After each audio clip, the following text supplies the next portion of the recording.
Au début des années 80 à Miami, un prédicateur devient de plus en plus populaire. Il attire les êtres sans défense, les pauvres et les déshérités. Il leur promet une vie meilleure à condition qu'ils obéissent à ses commandements. Les temples de cette secte se mettent alors à proliférer.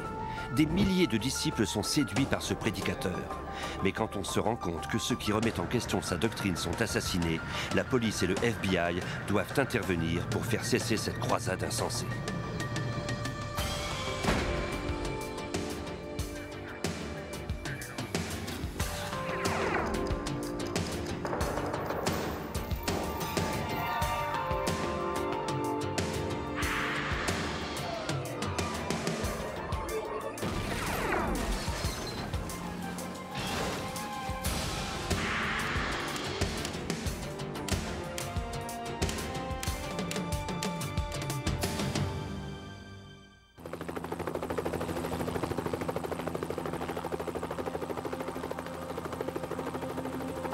Le vendredi 13 novembre 1981 à Miami en Floride.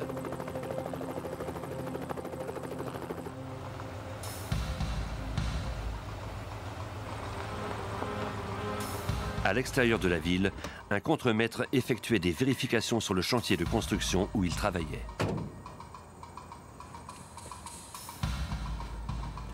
Au bord d'un chemin de terre, il aperçut quelque chose enveloppé dans des couvertures.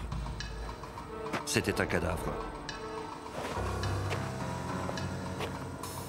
Il alerta la police. Des détectives du service de police de Miami-Dade répondirent à l'appel. Le contremaître déclara qu'il n'avait pas vu le cadavre quand il était passé au même endroit plus tôt dans la matinée. Entre-temps, on l'avait abandonné là.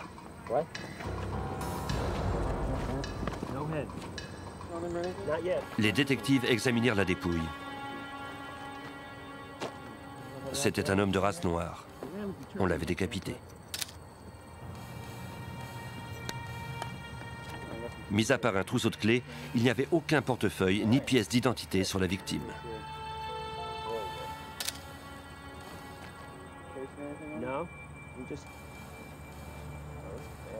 À un peu plus d'1 mètre, les enquêteurs trouvèrent la tête de l'homme enveloppée dans des draps.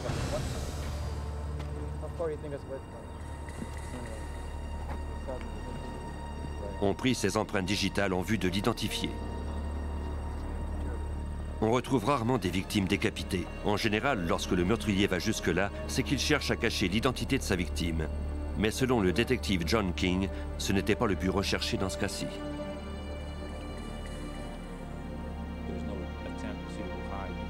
Il n'a pas cherché à cacher l'identité de la personne, puisqu'il a laissé la tête sur la scène du crime.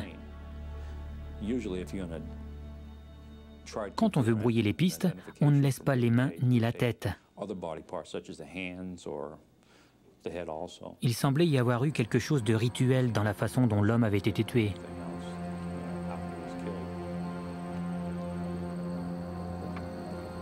Le visage de la victime avait subi de nombreuses lacérations. L'identification n'en serait que plus compliquée. Et à moins que ces empreintes ne soient déjà dans la base de données de la police, elles seraient pratiquement inutiles. Il fallait espérer qu'une autopsie apporterait des réponses. Le médecin légiste constata que la victime avait été sauvagement battue avant qu'on ne lui coupe la tête. L'homme avait saigné du nez, certaines de ses dents étaient brisées et ses yeux étaient si enflés qu'on ne pouvait guère les ouvrir. Le médecin remarqua des traces de ligature au poignet. Des marques de semelles sur son corps indiquaient qu'il avait été roué de plusieurs coups de pied. Le meurtrier l'avait ensuite frappé à maintes reprises à la nuque à l'aide d'une lame émoussée.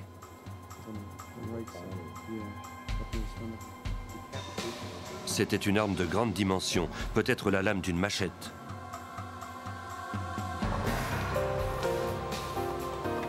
La comparaison des empreintes de la victime à celles des fichiers de la police constituait encore une lourde tâche, car en 1981, on ne disposait pas encore d'une base de données informatisée. On devait d'abord en relever les caractéristiques principales avant de les comparer manuellement aux milliers d'empreintes contenues dans les dossiers des personnes arrêtées. Heureusement, un des experts en dactyloscopie eut de la chance. La victime s'appelait Aston Green. Il avait 25 ans. On l'avait arrêté un mois plus tôt pour une infraction au code de la route à Fort Lauderdale.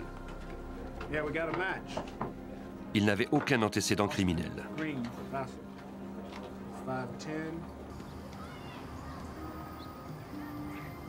Les détectives se rendirent à sa dernière adresse connue, celle de sa mère. Après lui avoir annoncé la mort d'Aston, les détectives lui demandèrent des renseignements à son sujet. Elle leur dit que tout récemment, son fils s'était tourné vers la religion. Il prenait sa démarche très au sérieux. Elle l'avait vu pour la dernière fois 2 semaines plus tôt. Elle lui avait alors préparé un repas végétarien conformément à ses nouvelles croyances religieuses. Ils avaient parlé de sa récente conversion. Il était devenu un hébreu israélite, un Yahvé. Sa mère ajouta qu'Aston semblait être très fervent. C'était la première fois que nous entendions le mot Yahvé. Je n'avais aucune idée de ce que ça signifiait. Je n'avais jamais entendu ce nom auparavant. La mère d'Aston Green ignorait la nouvelle adresse de son fils, mais il lui avait laissé son numéro de téléphone.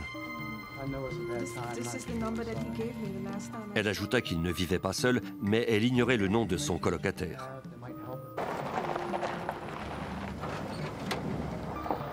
Grâce à ce numéro, les détectives trouvèrent l'adresse de Green à environ 20 km du centre-ville de Miami. En raison de la nature violente du meurtre, les policiers demandèrent des renforts avant de s'approcher de la maison. Ils frappèrent à la porte mais n'obtinrent pas de réponse. Le colocataire de Green pouvait lui aussi avoir été victime d'un meurtre. Les détectives entrèrent dans la maison. La clé trouvée dans la poche de Green fonctionnait.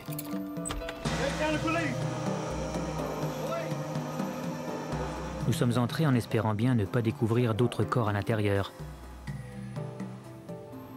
Nous avons inspecté les lieux et trouvé de nombreux objets relatifs à la secte, comme des livres, des cahiers d'exercice, beaucoup de documents imprimés. Tous ces livres avaient rapport avec la secte des Hébreux israélites. La maison était vide.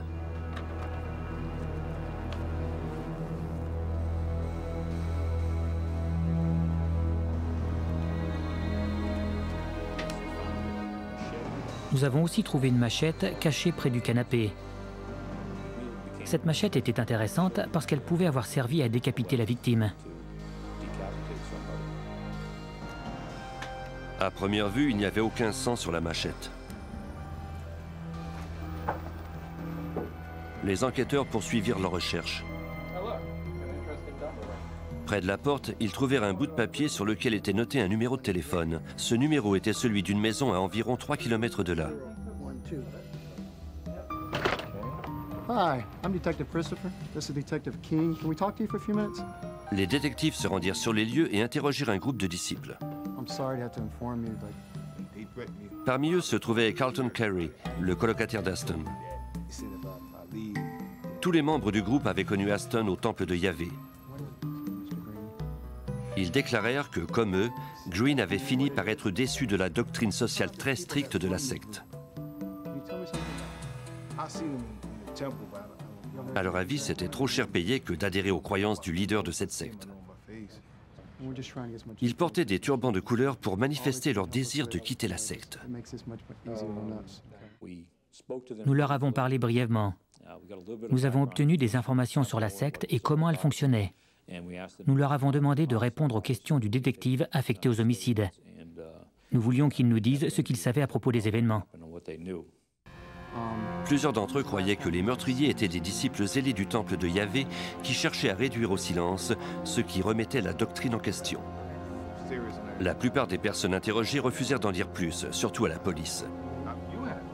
Maintenant que le chef de la secte les avait identifiés comme étant des membres dissidents, ils craignaient que tout autre manquement aux règles puisse causer leur mort.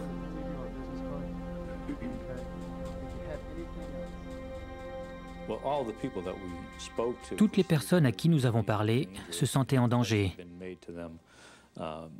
On les avait menacés par téléphone ou par le biais d'autres membres de l'organisation. Ils craignaient pour leur sécurité et la mort d'Aston Green ne faisait que confirmer leurs craintes.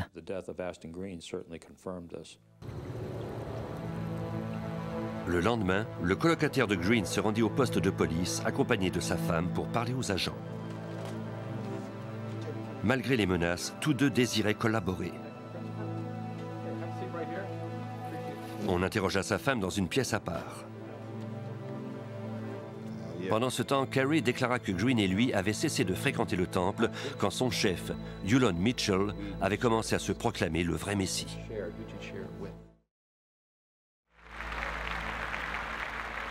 Selon le prédicateur, les Noirs étaient tous des descendants de la tribu hébraïque de Juda. Les disciples de la secte de Yahvé devaient laisser tomber leur nom pour le remplacer par un prénom biblique auquel ils ajoutaient le nom de famille Israël. Mitchell ne tolérait pas que ses disciples puissent diverger de ses opinions. Ce dernier avait lui-même adopté le nom de Yahvé ben Yahvé, ce qui signifie Dieu, fils de Dieu. Au cours de l'interrogatoire, il ne se référait pas au chef de la secte en l'appelant le Messie, mais plutôt l'escroc ou le charlatan. C'était ainsi qu'il décrivait Yulon Mitchell. Malgré son évidente volonté de collaborer, Carey avait peur de parler à la police. Les détectives lui offrirent de le raccompagner chez lui.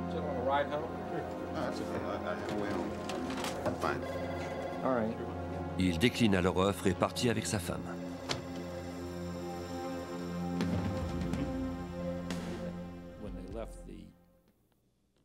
En quittant le bureau des homicides ce soir-là, ils ont dit qu'il était préférable qu'on ne les raccompagne pas parce que si on les voyait avec des policiers, ils risquaient d'attirer l'attention. Ils craignaient d'être vus avec l'un de nous. Ils ont refusé que nous les raccompagnions chez eux.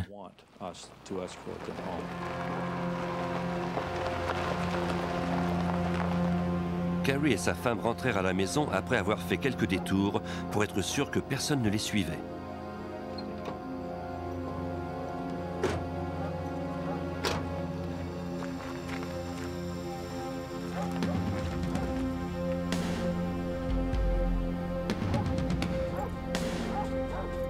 Ils étaient loin de s'imaginer que quelqu'un les attendait chez eux.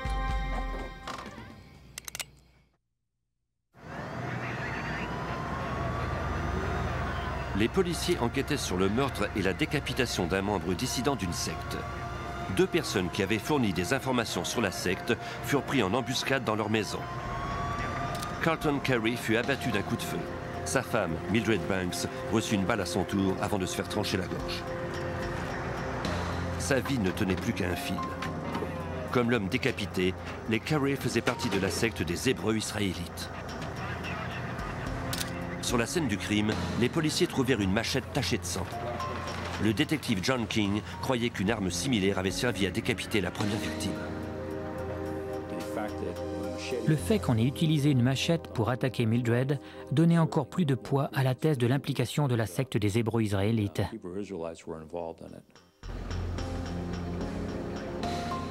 Les détectives apprirent alors que de nombreux membres de la secte possédaient des machettes. Ils fouillèrent la maison. Il n'y avait aucun indice sur la scène du crime au sujet de l'identité du meurtrier. Les meurtriers avaient coupé la ligne téléphonique et n'avaient laissé aucune trace derrière eux. Le seul espoir des détectives reposait sur Mildred Banks. Si les médecins parvenaient à lui sauver la vie, peut-être pourrait-elle donner le nom de ses assaillants. Mildred était gravement blessée. Un projectile s'était logé dans sa poitrine. Elle avait également une profonde entaille au cou du côté gauche. Ses chances de survie étaient très minces. Les policiers durent attendre quelques jours avant de savoir si Mildred se remettrait de l'opération. Sans sa description des événements, ils avaient peu d'espoir de résoudre l'enquête.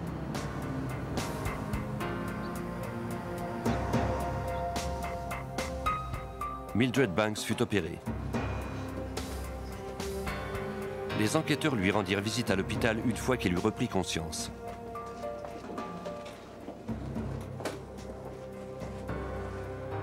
parvint à répondre à leurs questions.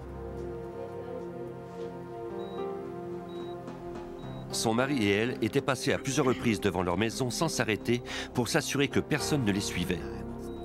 Mais comme la rue était déserte, ils étaient finalement rentrés chez eux.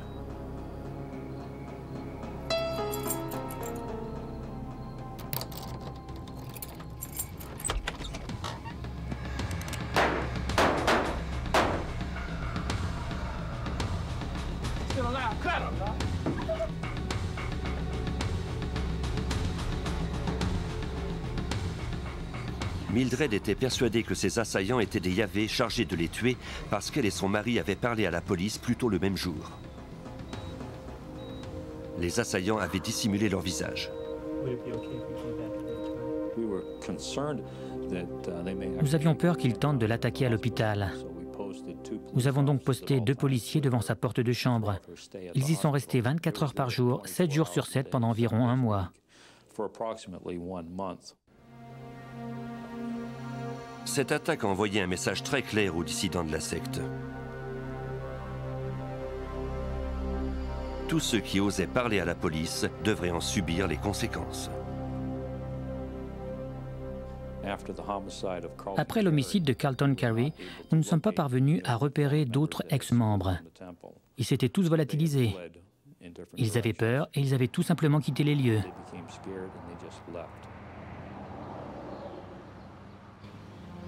Le détective King devait maintenant en apprendre davantage sur la secte des Yahvé. Son collègue et lui visitèrent le temple de Miami.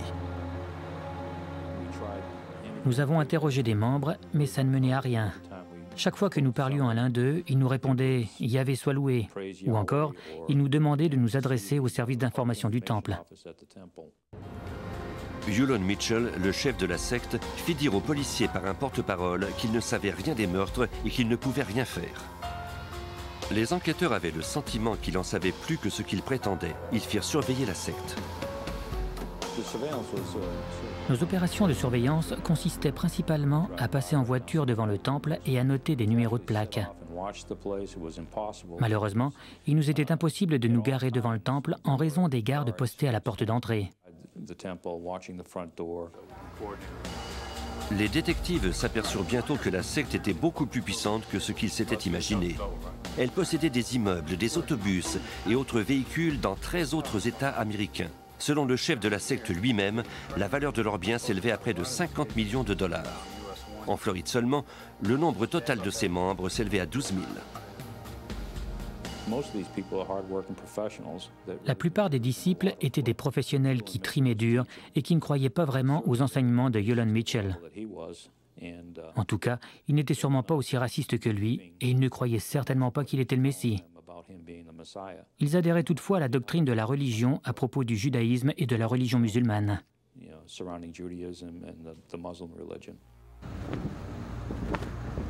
Comme des temples Yahvé existaient dans plusieurs États, il était du ressort du FBI de faire enquête. L'agent spécial Herbert Cousins fut nommé superviseur. Il croyait l'organisation responsable d'actes de terrorisme à l'intérieur du pays. On entreprend des enquêtes sur ce genre de terrorisme quand un groupe d'individus se sert d'activités criminelles pour améliorer son statut social ou politique. Les enquêteurs régionaux unirent leurs efforts à ceux de la police fédérale pour examiner la secte de plus près.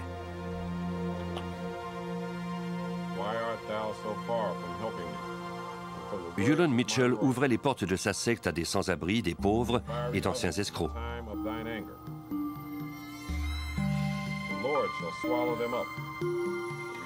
De nombreuses personnes sans emploi ni famille y trouvaient un lieu d'appartenance, des repas et du travail. Mais sous cette apparente générosité, Yulon Mitchell cachait de sombres desseins.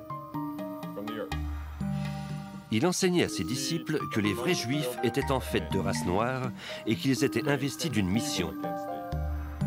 Ils devaient créer le paradis sur terre et détruire l'oppresseur blanc. Pour ses disciples les plus fervents, Yahvé ben Yahvé était le Messie et tout ce qu'ils possédaient lui appartenait, de même que le fruit de leur travail.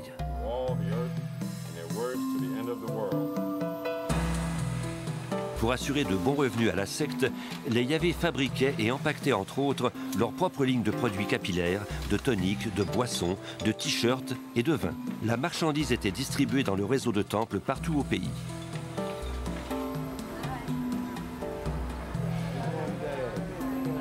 Par la vente de ces marchandises, chaque temple devait atteindre un revenu minimum dont le montant était fixé par Mitchell. En échange, le temple fournissait à ses disciples nourriture et logement. On s'occupait même de l'éducation de leurs enfants. Malgré les allégations de violence et du message raciste à peine voilé de Mitchell, sa secte continuait à prospérer et à croître. Selon l'assistant du procureur Richard Scruggs, le public ignorait tout des intentions réelles de Mitchell. Au début des années 80, les Yahvé avaient acquis de nombreuses propriétés et ils détenaient un certain pouvoir. Ils avaient une réputation ambivalente. D'un côté, la population les craignait parce qu'ils prônaient la haine et la violence, mais de l'autre côté, on les percevait comme des gens paisibles et bien élevés. Ils achetaient des propriétés dans des quartiers défavorisés et les rénovaient.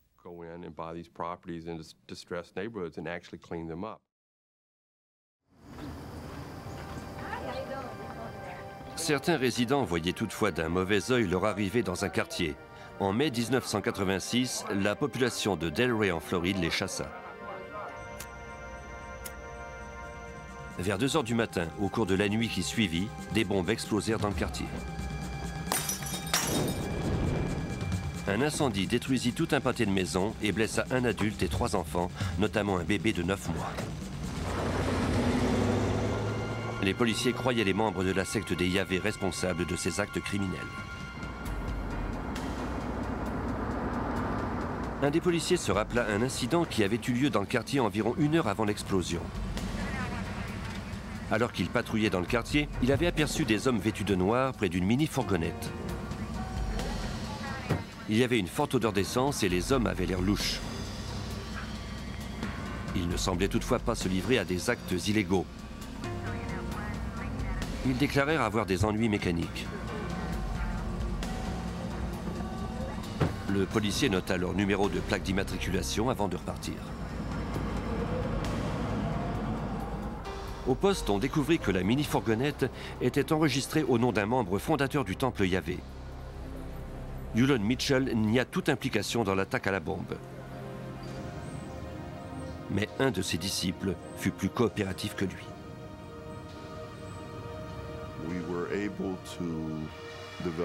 Un informateur est entré dans les bureaux du FBI et nous a fourni des informations sur le groupe.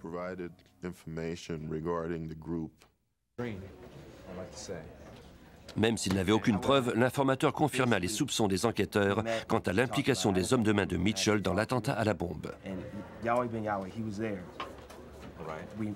Il parla ensuite aux enquêteurs d'un autre crime.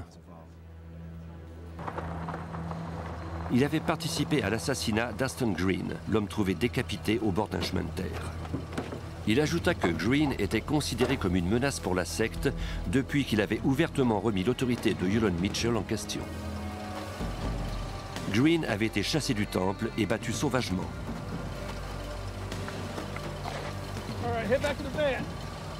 L'informateur l'avait conduit sur la route de terre et un autre membre l'avait décapité, conformément aux ordres de Mitchell.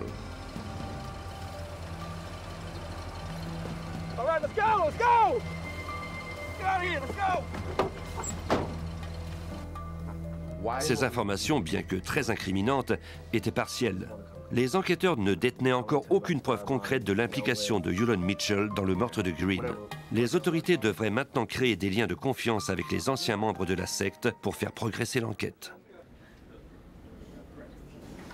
Le détective John King interrogea à nouveau Mildred Banks, la femme attaquée chez elle.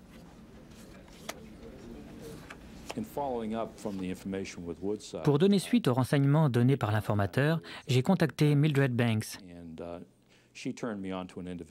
Elle m'a donné le nom d'un ancien membre de la secte qui pouvait peut-être m'aider. J'ai pris contact avec cet homme qui m'a conduit à divers endroits où vivaient d'anciens membres.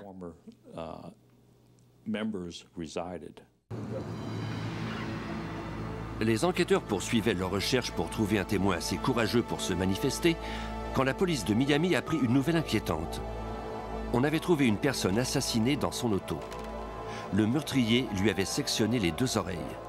Cet homicide aux allures de rituel avait-il un lien avec les attaques à la machette? En septembre 1986, le FBI et la police de Miami enquêtaient sur Yulon Mitchell, le chef de la secte de Yahvé, quand on les envoya sur la scène d'un autre meurtre étrange. Raymond Kelly, 61 ans, fut trouvé poignardé dans son véhicule. On lui avait coupé les 2 oreilles. L'une d'elles fut retrouvée sur la scène. Les policiers croyaient que le meurtrier avait emporté l'autre.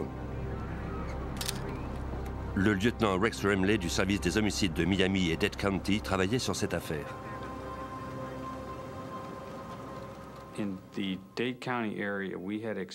Dans le secteur de Dade County, il nous était déjà arrivé d'enquêter sur des meurtres où les victimes avaient eu une oreille coupée.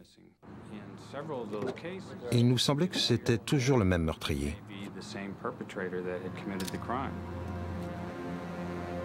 Les enquêteurs constatèrent que Kelly avait bu de l'alcool peu avant sa mort.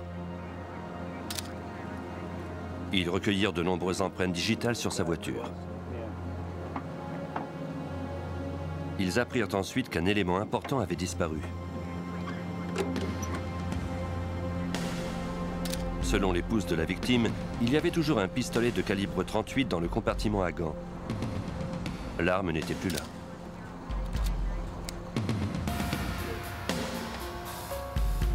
On introduisit le numéro de série de l'arme dans la base de données criminelle nationale.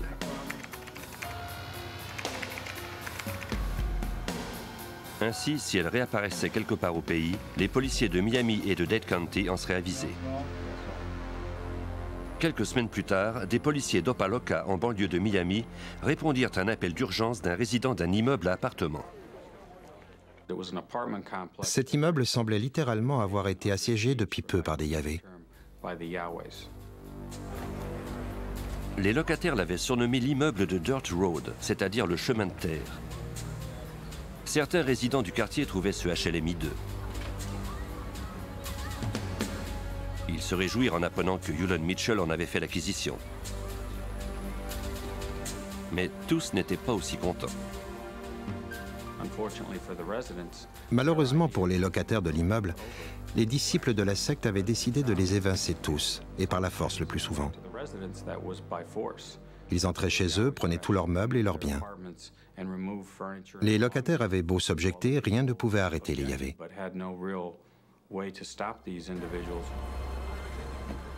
Ces évictions forcées firent bientôt les manchettes.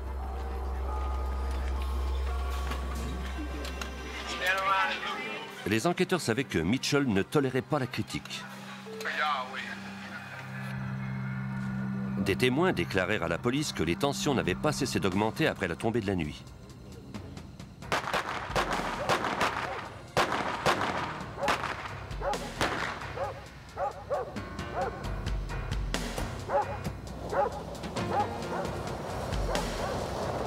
Dans la soirée, la violence éclata et 2 locataires qui s'opposaient à leur éviction furent tués.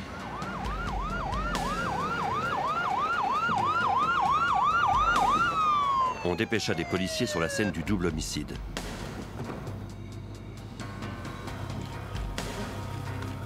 Ils poursuivirent l'un des 2 suspects.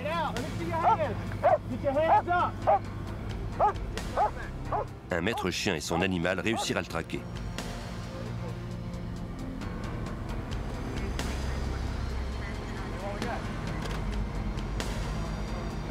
L'homme n'avait dans ses poches que 2 projectiles.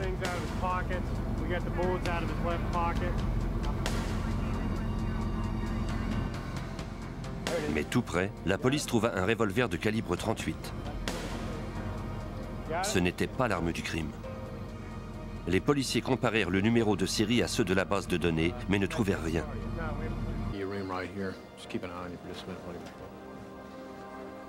Le suspect fut arrêté et conduit au poste de police d'Opa-locka, où le lieutenant Rex Remley l'interrogea.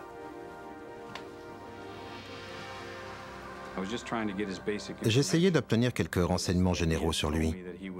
Il m'a dit qu'il s'appelait Neriah Israel. Quand je lui ai demandé son âge, Il m'a répondu qu'il avait plus de 400 ans. Ça vous donne une idée du type d'homme auquel j'avais affaire. On pouvait en déduire que cet homme avait été envoyé pour réduire au silence les individus qui avaient parlé contre la secte. On prit ensuite les empreintes digitales du suspect. Son vrai nom était Robert Rozier. Il avait déjà été incarcéré pour des cambriolages et des vols de voitures. Le lieutenant Remley apprit également qu'il avait été joueur professionnel au sein de la Ligue nationale de football. Il a commencé à avoir des problèmes quand il a abandonné sa carrière de joueur. Ses antécédents criminels incluaient des crimes au Maryland, dans le secteur de San Francisco et de Dade County. Il avait donc un lourd passé judiciaire. Avec Rozier, c'était la première fois que les policiers capturaient l'un des membres actifs de la secte de Hulon Mitchell sur la scène d'un crime. Malheureusement, même si on le soupçonnait d'être impliqué, on ne pouvait pas le faire accuser simplement parce qu'il avait rôdé dans les parages.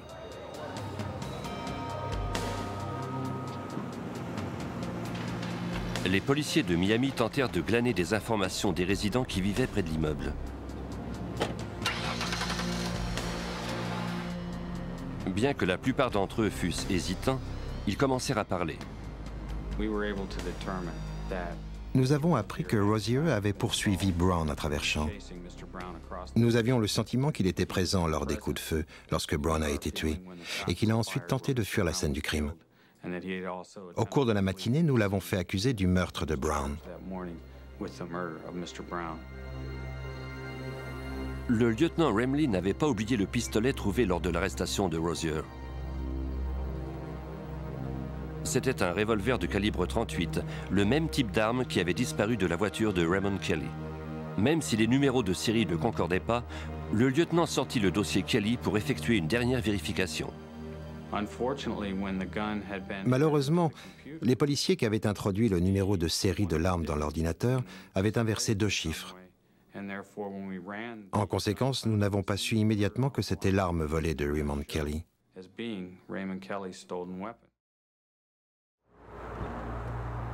Il y avait donc un lien entre Robert Rozier et le meurtre de Raymond Kelly. De plus, les empreintes digitales prélevées sur la voiture de la victime correspondaient à celles de Rozier. On avait aussi trouvé ces empreintes sur la scène d'un autre meurtre où la victime avait eu une oreille coupée. Les enquêteurs détenaient suffisamment de preuves pour le faire accuser de ces 2 meurtres, de même que du double homicide de l'immeuble de Dirt Road. Rozier faisait maintenant face à 4 accusations de meurtre au premier degré et il était passible de la peine de mort.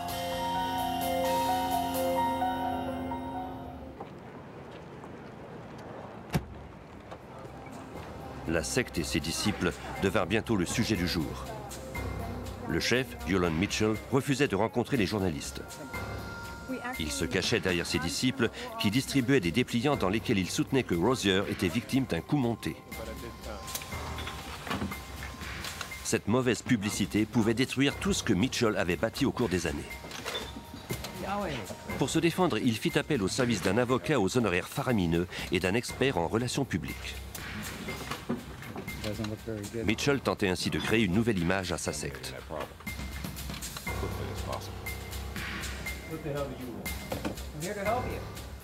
Il offrit à Rozier les services de son avocat, mais Rozier s'aperçut rapidement que l'homme de loi cherchait plus à protéger les intérêts de Hulon Mitchell que les siens. Malgré tout, Rozier refusait de se retourner contre le chef de la secte.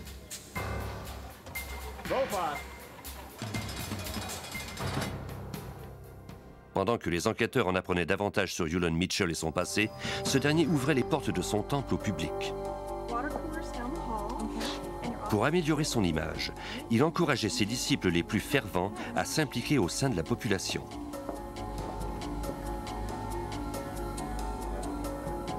Mais l'un de ses disciples voyait maintenant son chef d'un tout autre œil. Depuis des semaines, Robert Rozier était derrière les barreaux et il pouvait voir Hulon Mitchell se distancer de lui. Puis en juin 1987, Mitchell excommunia Robert Rozier à la télévision en direct. Par un trait de marqueur symbolique, Mitchell éliminait radicalement Rozier de sa vie. Quand Rozier s'aperçut qu'il ne pouvait plus compter que sur lui-même pour se protéger, il décida de collaborer avec le FBI. C'était le coup de chance espéré par les agents. Tout de suite après son transfert dans une prison fédérale, Rozier avoua aux agents qu'à sa connaissance, au moins 20 meurtres avaient été commandés par le chef des Yahvé, Yulon Mitchell, un peu partout au pays. Pour les agents, il ne faisait aucun doute que la secte servait à dissimuler des activités reliées au crime organisé.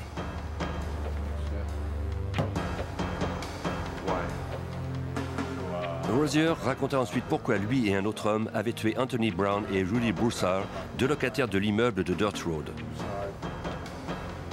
Pour l'agent spécial Herbert Cousins, cela ne faisait que confirmer ce qu'il savait déjà. Brown et Broussard ont été exécutés. C'est la seule façon de décrire ce qui est arrivé. Ils ont résisté à leur expulsion et ils ont parlé contre les Yahvé à la télévision. On nous a dit que c'est pour cette raison qu'on les a tués.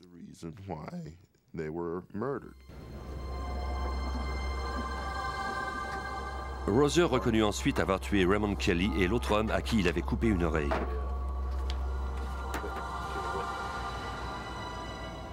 Le chef de la secte lui avait ordonné de tuer autant de démons blancs que possible et de revenir avec une oreille coupée de ses victimes pour prouver qu'il était bien passé à l'acte. Avec Rozier, le FBI disposait d'un témoin capable de prouver directement l'implication de Yulon Mitchell dans ces meurtres violents. Mais comme Rozier était un meurtrier lui-même, il n'était pas le témoin le plus crédible pour faire condamner un autre accusé.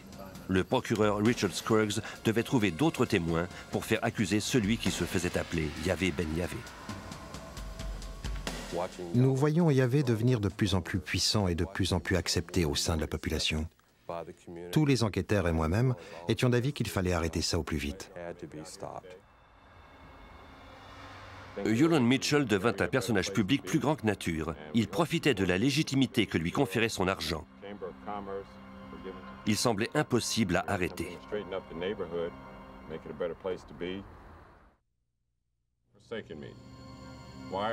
Après presque 10 ans d'enquête, le FBI manquait toujours des preuves nécessaires pour arrêter Yulon Mitchell, le nouveau Messie, tel qu'il se plaisait à s'appeler. Par l'intimidation et le meurtre, il avait réduit au silence tous ceux qui avaient osé parler contre lui. L'assistant du procureur Richard Scruggs eut du mal à convaincre des membres de la secte de surmonter leur peur.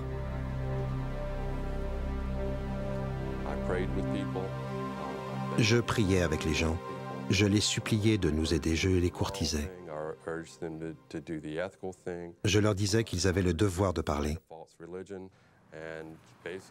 J'ai tout fait pour les convaincre de nous aider.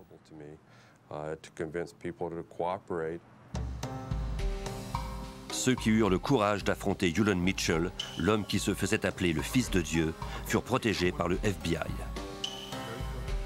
Do hereby proclaim Sunday, October 2nd, 1990, as Yahweh Ben Yahweh Day. Secrètement, Mitchell continuait à tout faire pour paralyser l'enquête.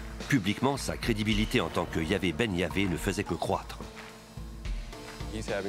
Il avait des séances de photographie avec le maire de la ville. Ce dernier a même instauré le jour de Ben Yahvé. On a fait accrocher des bannières dans les rues qui en faisaient la promotion. En octobre 1990, malgré la popularité de Yulon Mitchell, le FBI fit émettre le mandat d'arrêt du chef de la secte, de même que celui d'une douzaine de ses disciples. Mais avant d'exécuter ces mandats, on donna 1 mois aux agents pour qu'ils planifient les arrestations. Ils surnommèrent cette opération l'opération Jéricho. L'agent spécial Herbert Cousins croyait qu'il serait risqué d'arrêter Yahvé Ben Yahvé à Miami, où sa cote de popularité était à la hausse.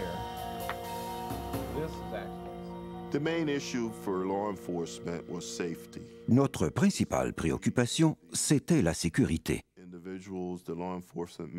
Celle des gens des forces de l'ordre qui participaient à l'opération, celle des membres eux-mêmes de la secte et aussi celle de Yahvé Ben Yahvé.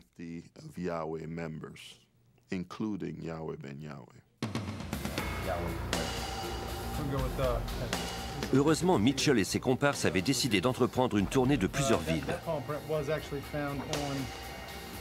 Le premier arrêt de Mitchell devait être la Nouvelle-Orléans.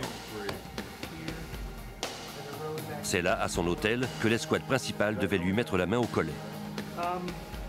Une fois Mitchell arrêté, les autres équipes réparties dans 6 autres villes devaient capturer ces hommes de main.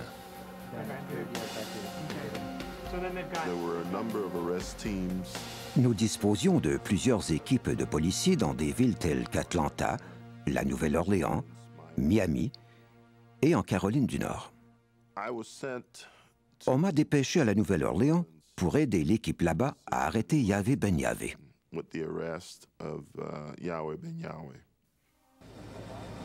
Le 6 novembre 1990, Yulon Mitchell arriva à l'hôtel Monteleone à la Nouvelle-Orléans. Le FBI l'y attendait déjà.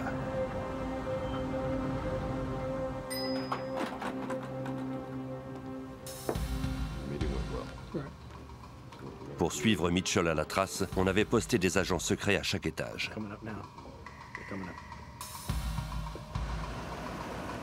Partout dans le sud des États-Unis, des équipes se mettaient en position près des temples Yahvé et attendaient les ordres de Miami.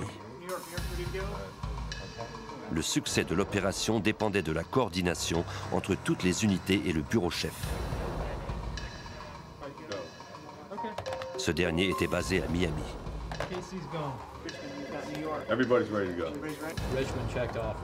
À 3 heures du matin, tous les policiers étaient en place. On donna l'ordre à ceux de la Nouvelle-Orléans de passer à l'action. Les agents de l'hôtel appelèrent à la chambre de Mitchell.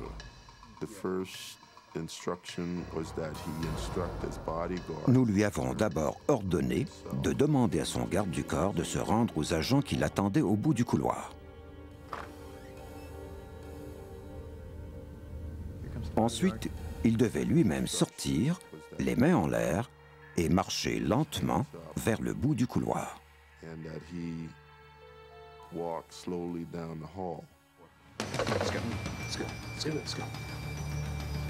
Il n'y avait aucun moyen de savoir si Mitchell et ses hommes étaient armés. Finalement, les agents virent le suspect apparaître. Ils transmirent l'information à Miami. Mitchell avait été arrêté.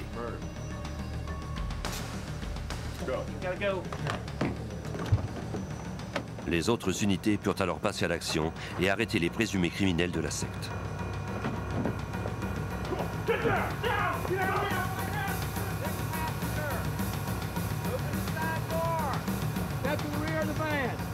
En l'espace de quelques minutes, ils capturèrent une douzaine de suspects éparpillés sur plusieurs centaines de kilomètres.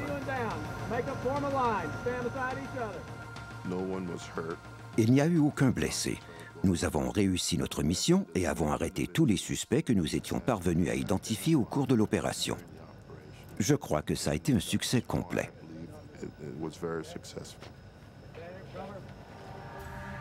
On a inculpé Yulon Mitchell d'extorsion, de complot et de meurtre en vue de protéger son organisation criminelle. Le procureur Scruggs croyait qu'il était toujours dangereux. Nous avons découvert qu'il avait engagé 5 tueurs à gages qui nous épiaient et qui tentaient de savoir en tout temps où nous étions pour nous tuer dès que Yahvé Ben Yahvé leur en donnerait l'ordre. Lors du procès, ces tentatives d'intimidation avaient même rejoint les membres du jury. Nous savions que la situation était préoccupante et que les gens avaient peur. De nombreux jurés ont demandé qu'on les laisse partir juste avant le début des délibérations. Ils craignaient de rendre un verdict. Peut-être est-ce à cause de la peur que la partie du procureur n'a pu obtenir qu'une victoire partielle.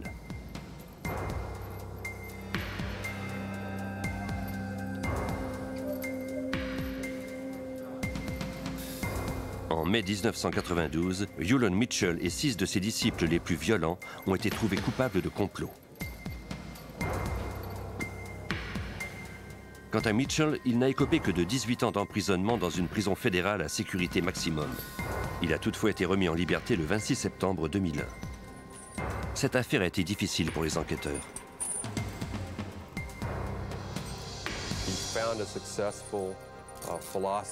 Cet homme a su attirer certaines personnes en leur proposant un mode de pensée attrayant. ils ont voulu adhérer à la secte. Plus il a été puissant, plus son influence était importante sur eux. Il se croyait tout permis, même de décider de la vie et de la mort de quelqu'un.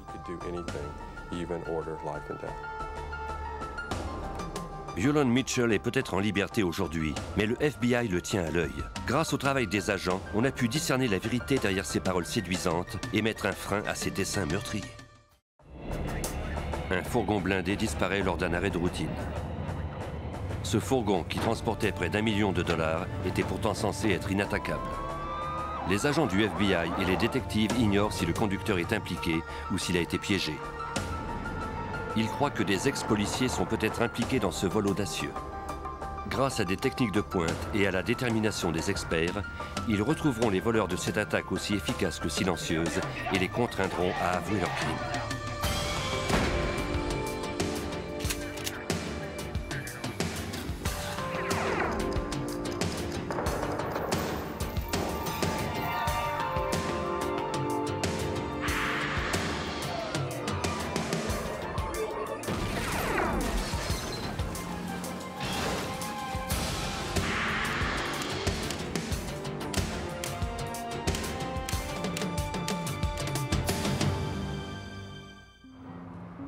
Le centre commercial Arrowhead à Glendale en Arizona, le 28 novembre 1994.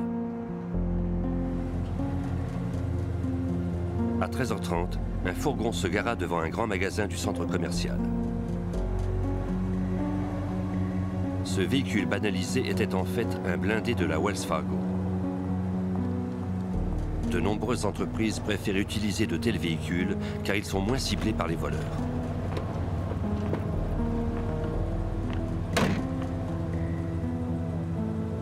Conformément au protocole de travail, le conducteur ne quitta pas son siège pendant que son collègue allait chercher l'argent liquide au magasin.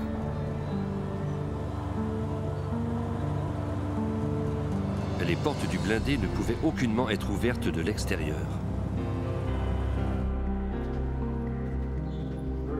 Dans le bureau administratif du magasin, l'autre employé de la Fargo échangeait ses sacs vides contre des sacs remplis des recettes du week-end.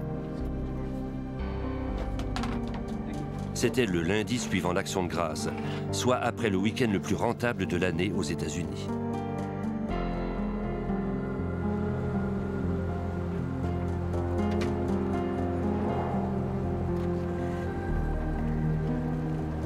Quand l'homme revint au stationnement quelques minutes plus tard, le véhicule blindé et son conducteur avaient disparu.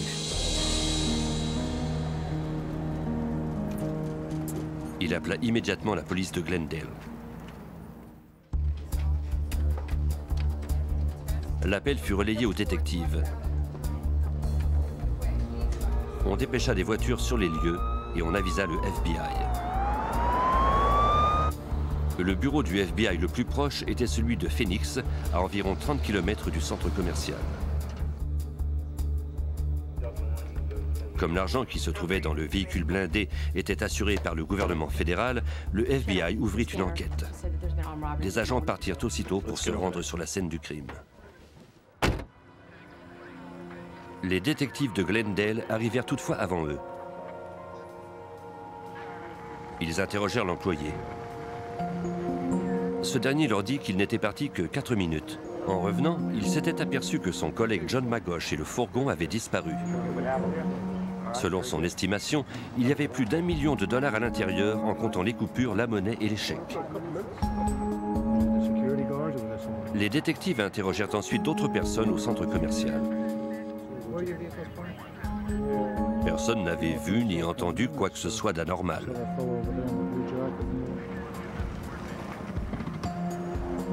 Bientôt, les agents du FBI arrivèrent de Phoenix.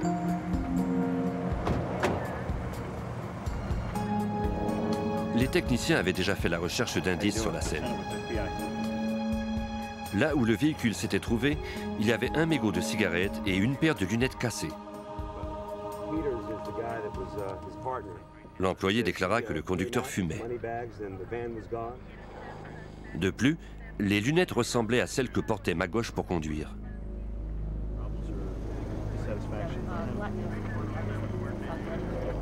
Les techniciens dressèrent une liste des indices recueillis.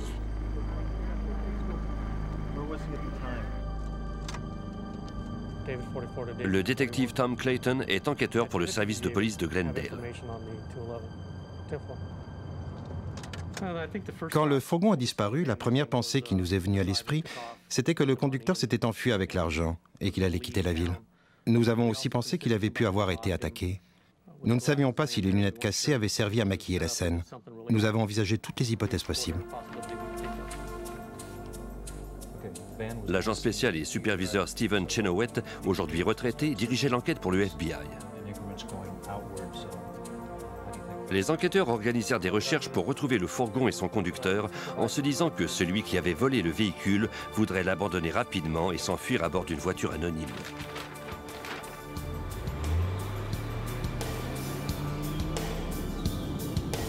On dépêcha des policiers pour fouiller le quartier autour du centre commercial.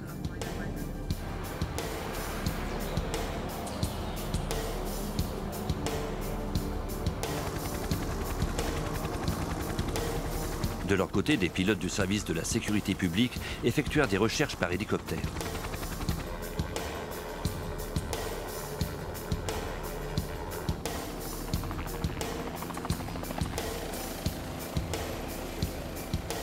Ils commencèrent par survoler le centre commercial, puis élargir leur champ de recherche en effectuant des vols concentriques pour repérer le fourgon dans les quartiers voisins.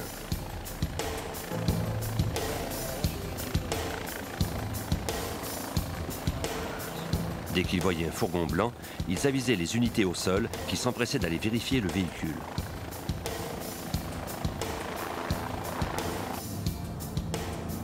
L'agent spécial Chenoweth et ses collègues savaient déjà que la plupart des vols de fourgons blindés sont faits par des employés ou alors qu'il s'agit d'embuscades armées. Personne n'avait entendu de coup de feu.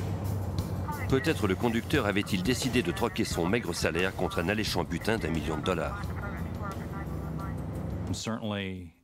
Le fourgon était supposé être verrouillé et le conducteur à l'intérieur. Personne n'avait donc pu monter à bord. Le fait que le fourgon ait disparu nous poussait à croire, du moins au début, que le conducteur avait joué un rôle dans l'affaire. Les enquêteurs tentèrent de trouver d'autres informations sur le conducteur. Nous avons enquêté sur John Magosh en commençant par introduire son nom dans notre base de données pour voir s'il avait des antécédents judiciaires. Nous avons aussi examiné son dossier à la Wells Fargo et noté le nom de ses parents et amis ainsi que son adresse. Après avoir obtenu un mandat de perquisition, les agents se rendirent à son appartement. La concierge les fit entrer. Il fallait maintenant découvrir si Magosh avait laissé des indices derrière lui qui permettraient d'affirmer qu'il avait planifié le vol. Rien ne semblait avoir été déplacé. Il n'y avait aucun signe non plus qu'il se préparait à quitter la ville. Do you know who this is? Yes. That's Lisa Johnson. Les détectives apprirent qu'il avait une fille qui vivait à Phoenix.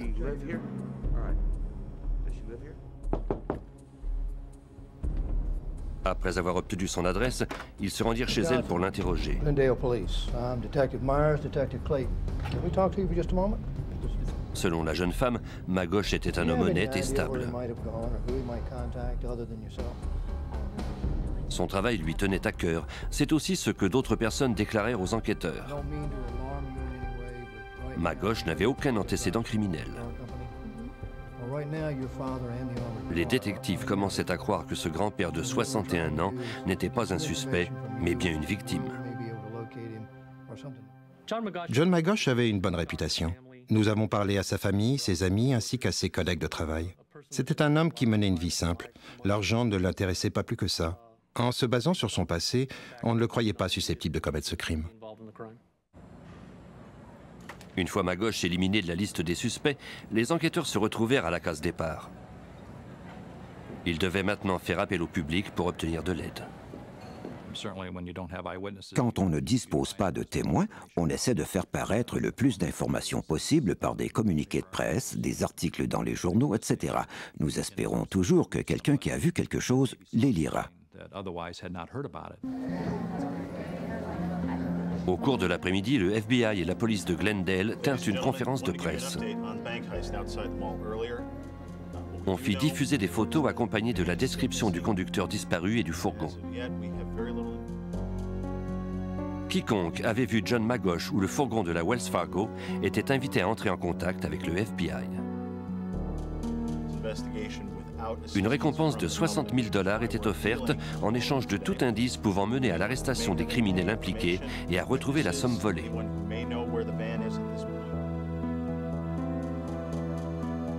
Quelques heures plus tard, quelqu'un appela au service d'urgence à partir d'une église de Sun City, en banlieue de Glendale.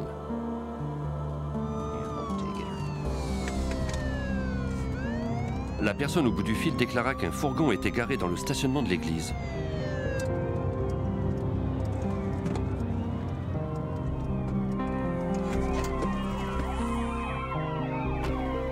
Les paroissiens qui venaient jouer au bingo le lundi soir remarquèrent aussi le véhicule qui correspondait à la description donnée dans les bulletins de nouvelles. Par la plaque d'immatriculation et le numéro de série du véhicule, on put confirmer qu'il s'agissait bien du fourgon volé.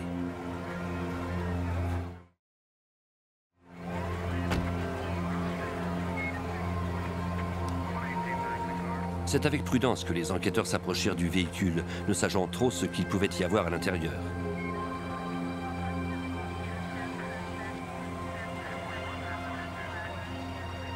Bien que personne ne soit assis sur le siège du conducteur, ils crurent distinguer un corps gisant au sol. Ils tentèrent d'ouvrir le véhicule, mais le blindé était impénétrable, même par des policiers.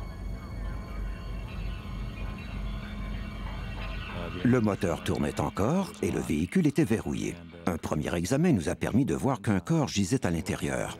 Pour entrer dans le véhicule, nous avons dû bien sûr faire venir une employée de l'entreprise à laquelle appartenait le fourgon.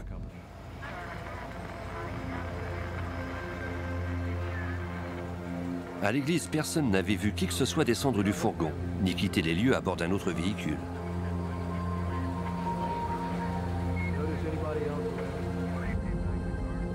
En regardant à l'intérieur, les policiers pouvaient voir du sang sur la poitrine de la victime, juste à côté de l'insigne de la Wells Fargo. Elle ne semblait pas respirer.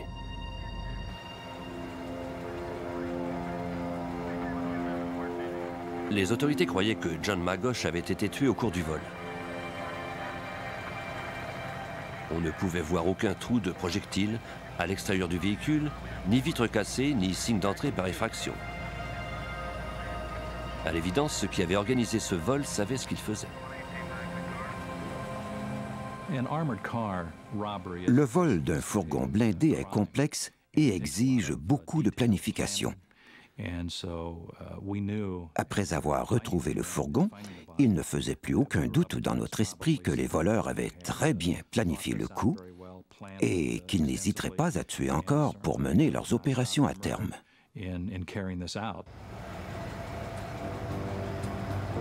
Les enquêteurs devaient maintenant entrer dans le fourgon pour découvrir ce qui s'était passé.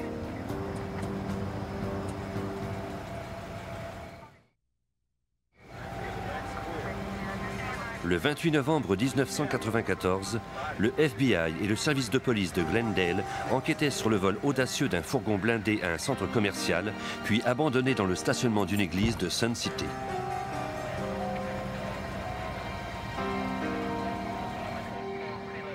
Le conducteur, John Maggosh, 61 ans, gisait mort dans le blindé.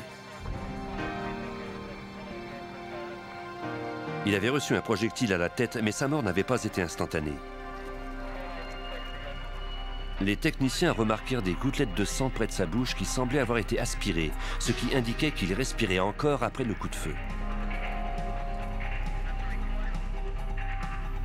À l'intérieur du fourgon, les enquêteurs trouvèrent 132 000 $ en pièces de monnaie.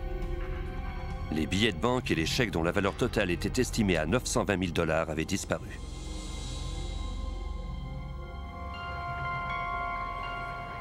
Selon l'agent spécial Stephen Chenoweth, tous ces détails laissaient croire que plus d'un criminel violent était impliqué.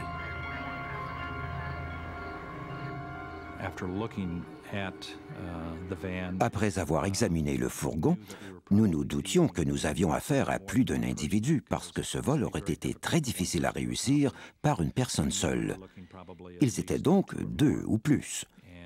C'étaient des individus violents qui n'avaient reculé devant rien pour parvenir à leur fin, dans ce cas-ci, voler l'argent du fourgon.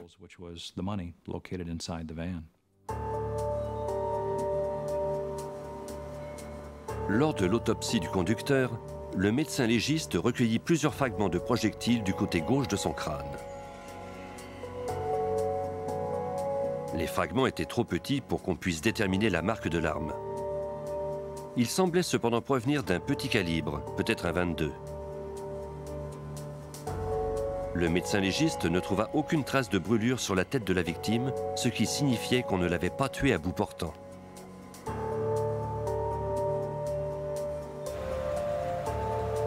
Le collègue de Magloire déclara que ce dernier fumait souvent une cigarette en l'attendant dans le fourgon. Bien que cela fût totalement interdit par leur employeur, il ouvrait la porte pour laisser la fumée s'échapper.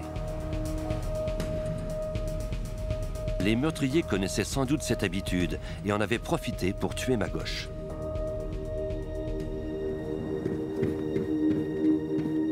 En raison de son expérience à traquer les fugitifs, on confia l'enquête à l'agent spécial Ron Myers, aujourd'hui retraité. Myers sut dès le départ qu'il ne s'agissait pas là d'un travail d'amateur. Un des aspects qui nous a poussé à croire que c'était des professionnels, c'était la façon dont ils avaient procédé. Ils ont choisi un secteur isolé du centre commercial où peu de gens se garaient et où les témoins seraient rares.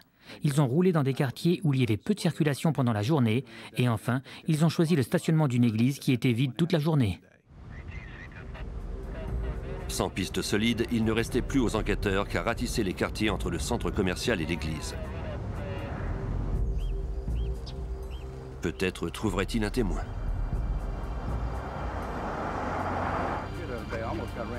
Edward Morgan, un résident de Sun City, se rappelait avoir aperçu le fourgon.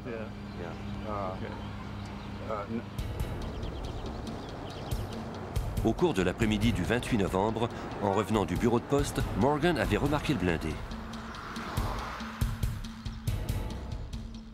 Monsieur Morgan n'a pas traversé parce qu'il a eu peur qu'il ne s'arrête pas au stop.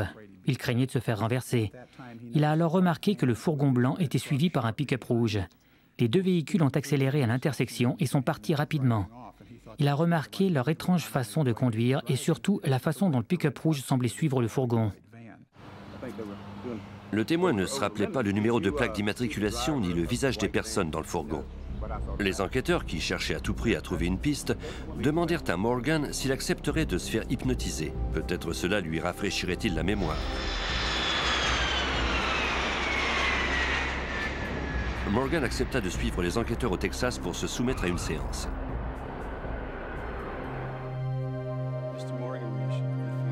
Il y rencontra un hypnotiseur judiciaire. Sous hypnose, Morgan revit les événements du 28 novembre. Il se rappela avoir aperçu le fourgon blindé et l'homme assis dans le siège du passager. Cela laissait présumer qu'au moins 3 personnes étaient impliquées dans le coup. 2 hommes dans le fourgon et un autre dans le pick-up rouge. Quand on lui demanda le numéro de plaque d'immatriculation du pick-up, Morgan put en donner une partie. C'était mince, mais c'était déjà un début. Nous avons vérifié toutes les combinaisons possibles de ces numéros de plaques. Nous avons obtenu une liste de plusieurs centaines de véhicules parce que le ministère des Transports de l'Arizona ne tient pas compte de la couleur des véhicules.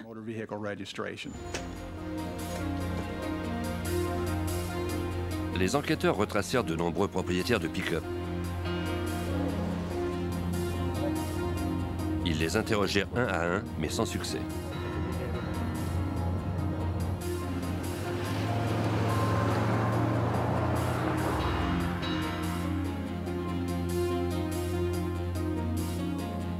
Après avoir rafraîchi la mémoire de Morgan grâce à l'hypnose, on lui demanda de décrire à un dessinateur le passager du fourgon.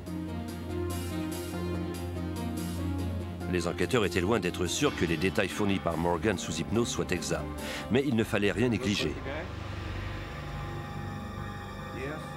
Le FBI fit diffuser le portrait obtenu dans les médias.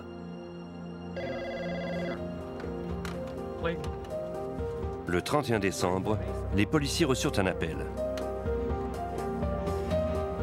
Selon un détective de Mesa, une femme détenait des informations.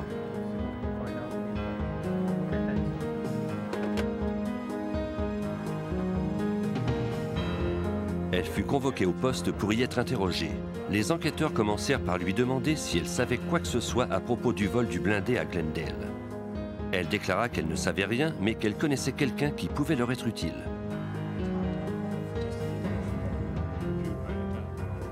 Son amie, Judy Espinosa, s'était confiée à elle après avoir entendu la nouvelle du vol à la télévision.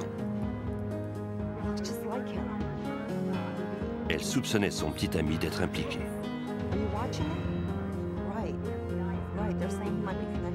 La femme donna au policier l'adresse du bureau où Espinosa travaillait. Ils s'y rendirent pour l'interroger. D'abord, ils prirent soin de lui rappeler que si elle cachait des informations dans le cadre d'une enquête du fédéral, elle était elle-même passible d'accusations. Elle accepta de répondre à leurs questions. Son petit ami, Jim Greenham, dont le surnom était Yoda, lui avait demandé ce qu'elle ferait s'il volait un fourgon blindé et se retrouvait tout à coup avec beaucoup d'argent. Elle ajouta à l'agent spécial Ron Myers que Greenham était occasionnellement chasseur de primes et qu'il était toujours fauché. Jim n'avait jamais un cent en poche, mais le jour du vol, il est rentré à la maison, lui a confié qu'il avait tué quelqu'un et qu'il transportait sur lui beaucoup d'argent. Elle a ajouté que James travaillait avec un certain Tim Ring. Elle est allée chez lui et a remarqué qu'il avait un nouveau véhicule tout-terrain, des motomarines et une nouvelle motocyclette. Tim lui a même dit qu'elle ne pouvait pas imaginer l'importante somme d'argent qui se trouvait dans le garage.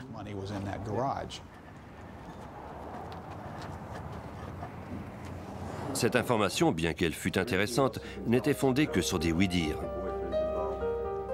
Il fallait étayer ses présomptions. Espinosa avait gardé de nombreux rouleaux de pièces de monnaie que Greenham lui avait donnés.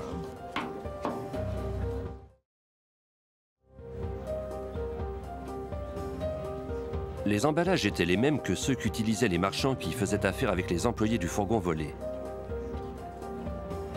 Plus d'un mois après le crime, les enquêteurs disposaient enfin de suspects.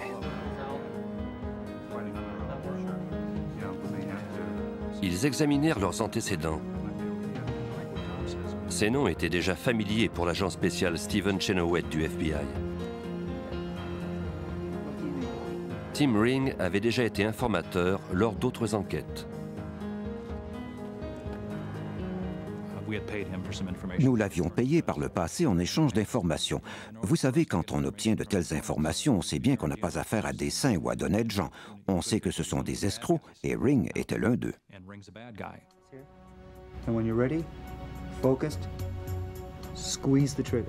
Tim Ring et James Greenham avaient déjà été gardiens de prison à Phoenix. Ils travaillaient maintenant ensemble comme chasseurs de primes. Tous deux avaient suivi un entraînement de tir poussé. Ring était d'ailleurs tireur d'élite.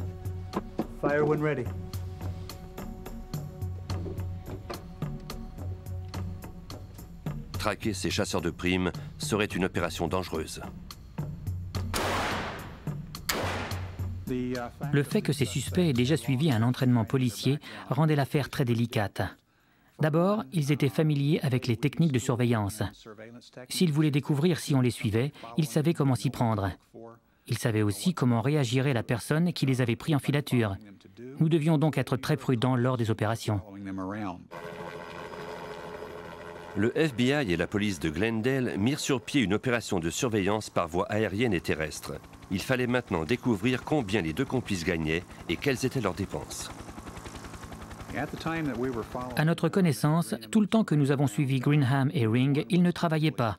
Ils ne touchaient donc aucun revenu d'une source légale. Pourtant, nous les voyons constamment dépenser d'importantes sommes. Ring fit faire la révision complète de son pick-up et Greenham acheta un nouvel appartement. Les deux hommes firent aussi l'acquisition de motos. Les agents retracèrent tous leurs achats. Les suspects semblaient ne pas dépasser un certain niveau de dépenses pour ne pas éveiller les soupçons du ministère du Revenu. Ils étaient très prudents et restaient sous la limite des 10 000 $ en sachant que s'ils dépensaient trop de liquide, leurs achats seraient signalés au ministère par les détaillants.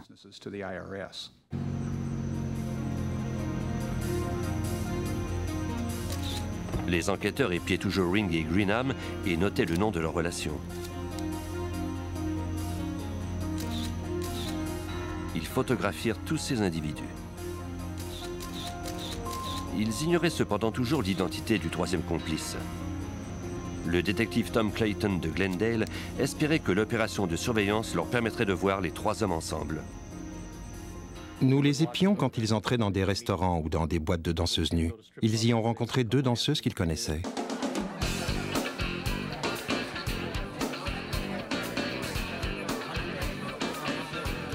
Partout où les suspects allaient, ils dépensaient beaucoup d'argent sans se douter que la police les surveillait.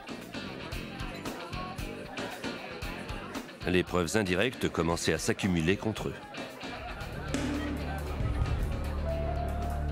Toutefois, les agents du FBI et la police de Glendale ignoraient toujours exactement ce qui s'était produit et qui d'autre était impliqué.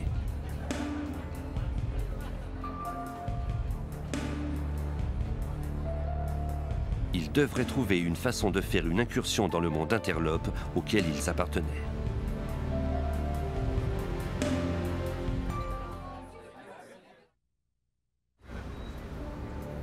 Alors que le FBI et la police de Glendale en Arizona continuaient de faire enquête sur un vol de fourgon blindé doublé d'un meurtre, ils obtinrent un tuyau d'une des relations des 2 principaux suspects. Le chasseur de primes Michael Sanders déclara qu'il avait surveillé des fourgons blindés avec 2 complices. Il croyait que ces 2 hommes avaient fait le coup de Glendale sans lui. Il était furieux d'avoir été largué et il avait décidé de se venger en révélant ce qu'il savait à la police. Il donna à l'agent Ron Myers un indice sur le 3e complice. Sanders est venu nous confier que Tim Ring et Jim Greenham étaient impliqués dans le vol du fourgon blindé. De plus, un ex-policier de Phoenix, un certain Fergie, qui travaillait au centre commercial de Paradise Valley, était peut-être le 3e complice. On décida d'identifier ce Fergie. Les agents passèrent en revue les photos prises lors de l'opération de surveillance.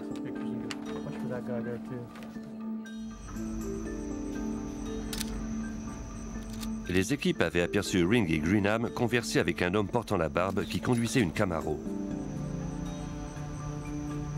La voiture était enregistrée au nom de William Ferguson.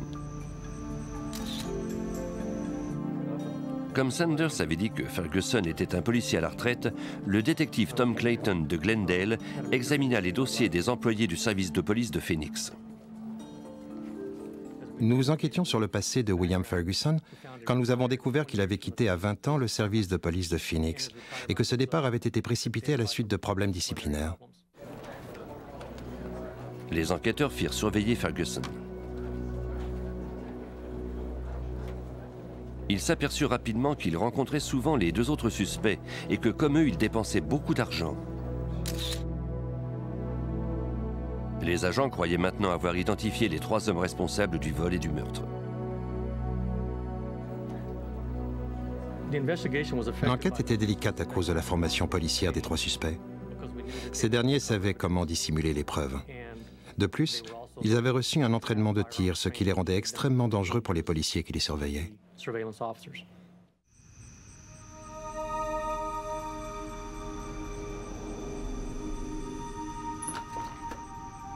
Les détectives devaient trouver des preuves de leur implication.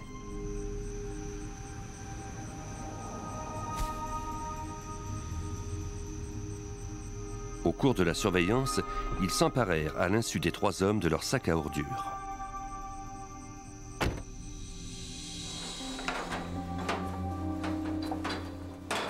Les techniciens du FBI examinèrent le contenu des sacs.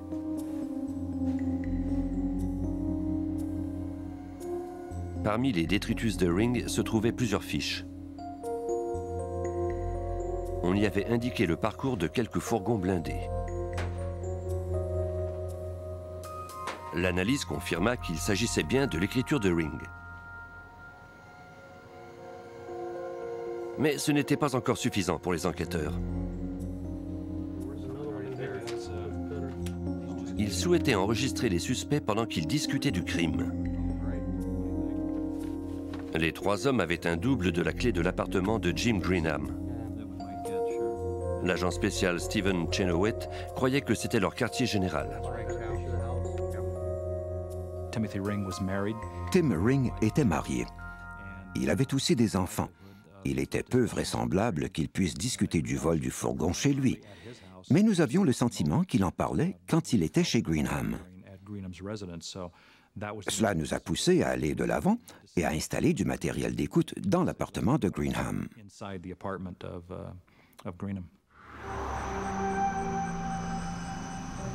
L'agent spécial Myers faisait partie de l'équipe qui pénétra dans l'appartement clandestinement pour y cacher des micros.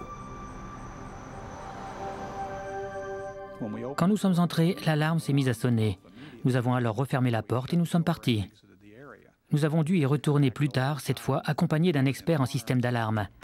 Quand nous avons ouvert la porte, nous avons bien vu qu'un simple détecteur de mouvement était placé au-dessus du réfrigérateur et que tout ce que nous avions à faire, c'était de pousser l'interrupteur pour le mettre hors circuit. Ce n'était pas un système très complexe.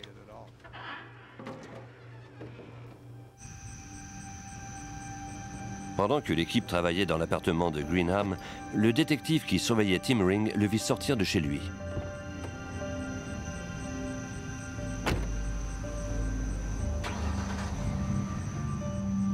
Ring conduisait un pick-up rouge comme celui décrit par certains témoins.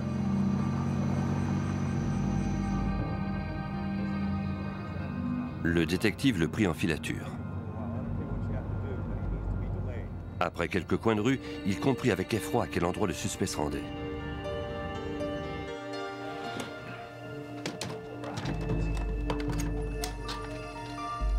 Les agents étaient encore dans l'appartement.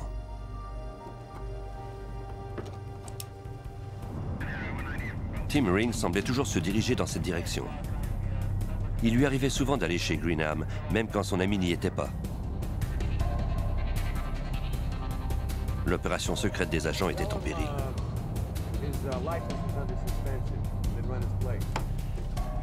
Ils avaient encore besoin de temps pour terminer ce qu'ils avaient entrepris.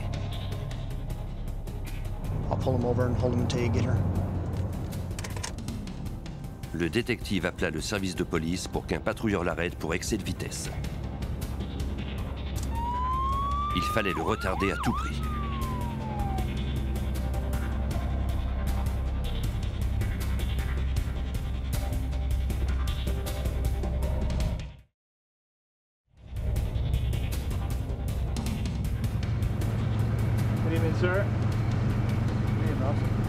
Le policier fit la leçon à Ring à propos des dangers de faire des excès de vitesse.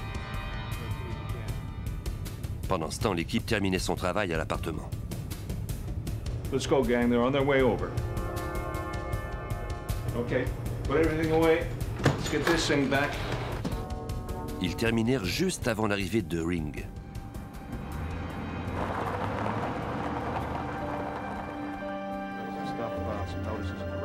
Ils firent ensuite mettre sous écoute toutes les conversations des deux autres suspects sur leur portable. Pour les faire parler, l'agent Stephen Chenoweth fit ensuite diffuser de fausses informations à propos de l'enquête. Nous avons décidé de diffuser un communiqué de presse sur l'enquête. Nous nous disions que les trois suspects en entendraient parler et qu'ils en discuteraient par la suite au téléphone. Nous avons obtenu ce que nous voulions. Ils ont commenté le degré de précision du communiqué et échangé sur le fait que nous étions plus ou moins sur la bonne voie et qu'on se rapprochait d'eux ou non.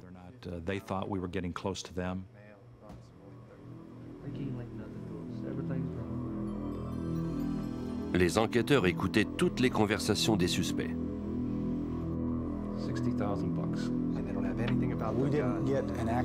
Nous n'avons pas obtenu d'aveu formel du genre « j'ai volé le fourgon blindé », mais nous disposions de nombreuses conversations au cours desquelles ils discutaient des divers aspects de l'affaire. Ils écoutaient tous les bulletins de nouvelles, lisaient les articles à ce sujet et s'appelaient ensuite. Ils pouvaient dire des choses comme « ce n'est pas comme ça que ça s'est produit, ils ne trouveront jamais le numéro de la plaque d'immatriculation ». Les preuves contre les suspects commençaient à avoir de plus en plus de poids. Mais les procureurs espéraient encore obtenir des aveux plus formels pour procéder à des arrestations.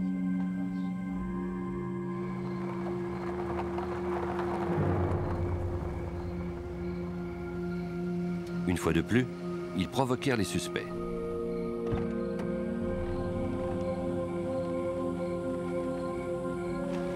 Un détective de Glendale se rendit à l'appartement de James Greenham pendant que le suspect était sorti. Sur la porte, il laissa une carte de visite après y avoir écrit « Piste numéro 173 ». Les enquêteurs étudièrent ensuite la réaction du suspect en apercevant la carte. Greenham savait pertinemment ce que ce chiffre signifiait. Les autorités le considéraient, lui, comme une piste. Il paniqua et partit à toute vitesse de chez lui en appelant Tim Ring à partir de son portable.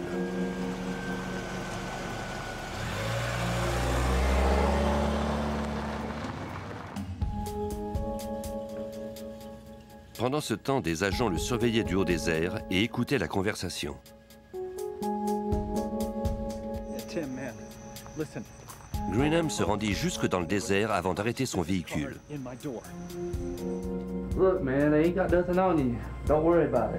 Ring tentait de le calmer en l'assurant que les autorités n'avaient rien contre eux. Greenham lui avoua qu'il avait peur. Il menaça même de se suicider. Finalement, Ring réussit à le calmer et à le convaincre qu'il n'était pas dans la mire des enquêteurs. Greenham déclara que si un autre policier entrait en contact avec lui, il irait enterrer l'argent. C'était la première fois qu'il faisait directement référence au crime.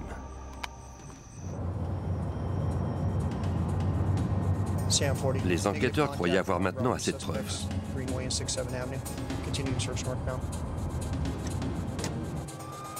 On envoyait des unités pour faire arrêter Greenham et Ferguson. Jim Greenham a été arrêté par une équipe et William Ferguson par une autre. Il a tenté de résister à son arrestation, mais il s'est rapidement soumis. Quant à Tim Ring, on l'a attiré au bureau du FBI sous le prétexte d'examiner des photographies. Il avait déjà proposé d'aider les agents à retrouver les voleurs du fourgon.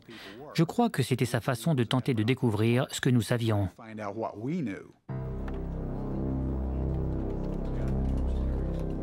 L'agent du FBI qui avait utilisé les services de Ring en tant qu'informateur l'appela. Ring accepta de le rencontrer à son bureau. Le 16 février 1995, Tim Ring arriva au bureau du FBI de Phoenix. Des agents secrets l'attendaient dans le hall d'entrée. Il croyait que Ring ne viendrait pas armé, mais il ne pouvait pas en être certain. Pour courir le moins de risques possible, il fallait le surprendre. Deux de nos instructeurs de tactique défensive les plus costauds travaillaient sur cette affaire. L'un d'eux avait 25 ans d'expérience en arts martiaux. Il s'est approché, l'a frappé à la tête et l'a fait tomber au sol comme un sac de patates avant même qu'il ne sache ce qui lui arrivait. Les trois suspects étaient maintenant hors d'état de nuire. Il ne restait plus qu'à trouver des preuves concrètes pour s'assurer du succès des avocats du procureur.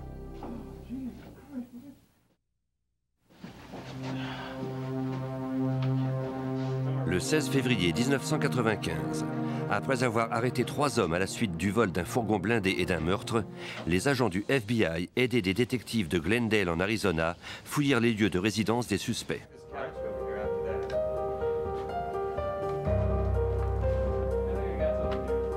Chez Tim Ring, le présumé chef du trio, ils trouvèrent des indices incriminants,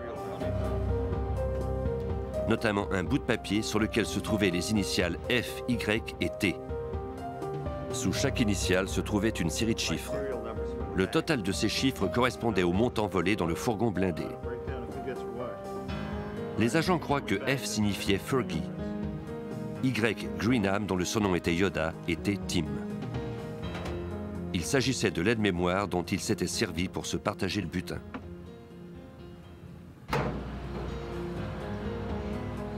Dans le garage, les enquêteurs trouvèrent le pick-up rouge qui correspondait à la description d'Edward Morgan à Sun City. Le numéro de plaque d'immatriculation, toutefois, n'était pas celui obtenu lors de la séance d'hypnose. Il y avait quantité d'armes à feu et de munitions chez Ring.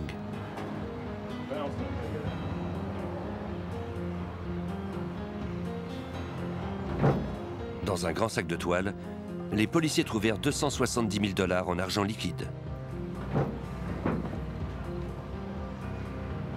Ils trouvèrent ensuite 64 000 $ chez Ferguson. En tout, près de 600 000 $ avaient été volés.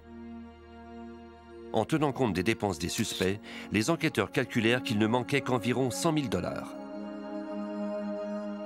Le dossier était de plus en plus solide. L'agent spécial Ron Myers espérait que ces indices encourageraient l'un des suspects à parler. Quand Greenham a su que nous détenions enfin des informations de première main, il s'est décidé à coopérer. C'est le seul des 3 hommes qui avait des remords de ce qu'il avait fait, notamment du meurtre du conducteur du fourgon. Jim a décidé de coopérer. Il nous a raconté ce qui s'était produit. Il nous a décrit en détail le rôle que chacun d'eux avait joué dans le vol. Greenham déclara aux enquêteurs qu'ils avaient commencé à planifier ce vol à l'automne 1994. C'était Tim Ring qui avait eu l'idée d'attaquer un véhicule blindé. Ils commencèrent alors à surveiller les fourgons de la Wells Fargo.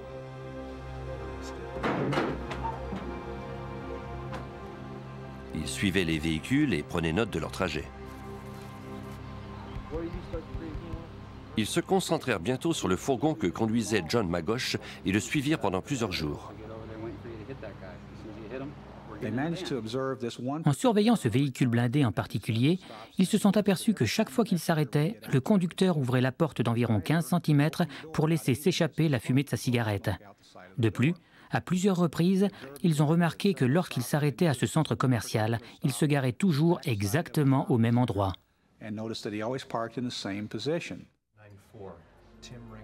Le 28 novembre 1994, le lendemain de la fête de l'Action de grâce, le fourgon serait sûrement plein à craquer d'argent. Ils étaient prêts à passer à l'attaque.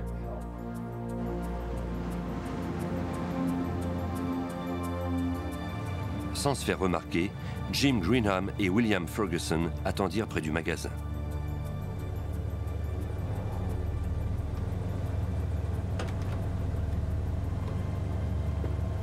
Ils surveillèrent la scène jusqu'à ce que le livreur ait disparu à l'intérieur.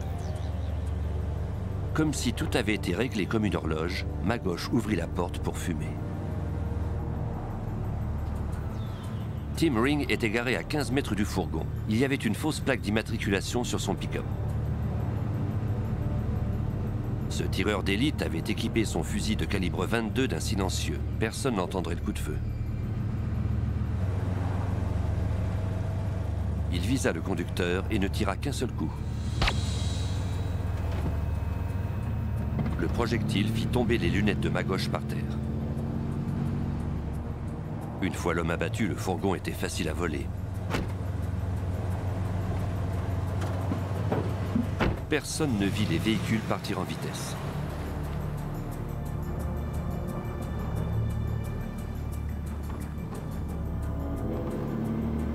Les 3 hommes s'arrêtèrent ensuite dans le stationnement de l'église. À cette heure-là, il était désert.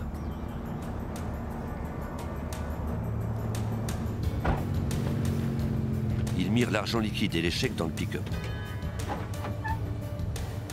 Ils savaient que les autorités chercheraient le fourgon.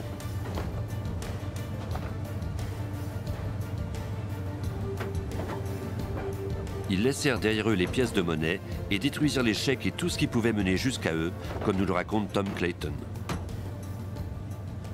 Ils ont mis l'argent dans le pick-up de Tim Ring et se sont rendus dans le désert. Une fois là, ils se sont séparés l'argent, ont changé de vêtements et brûlé tous les indices. Greenham ajouta qu'ils enterrèrent les restes des indices brûlés ainsi que la fausse plaque d'immatriculation dans le désert. L'agent spécial Stephen Chenoweth croyait qu'il s'agissait peut-être de la plaque aperçue par Edward Morgan. Nous nous sommes rendus sur place et nous avons creusé et retrouvé la plaque. 3 des chiffres correspondaient à ce que nous avait donné M. Morgan. Il ne s'était donc pas trompé. Jim Greenham a plaidé coupable de meurtre au second degré et de vol à main armée et purge présentement une peine de 27 ans et demi d'emprisonnement. William Ferguson a plaidé coupable de vol à main armée et de complicité de meurtre. Il a écopé de 17 ans de prison. Le 6 décembre 1997, Tim Ring a été trouvé coupable de meurtre au premier degré, de complot et de vol. Quand un criminel abat un homme de cette façon, c'est qu'il est motivé par la haine. C'est ce genre de meurtre crapuleux qui nous motive à utiliser toutes nos ressources pour trouver les coupables et les mettre derrière les barreaux. Pour ces crimes, Ring a été condamné à la peine de mort. Il attend présentement son exécution à la prison d'État de l'Arizona à Florence.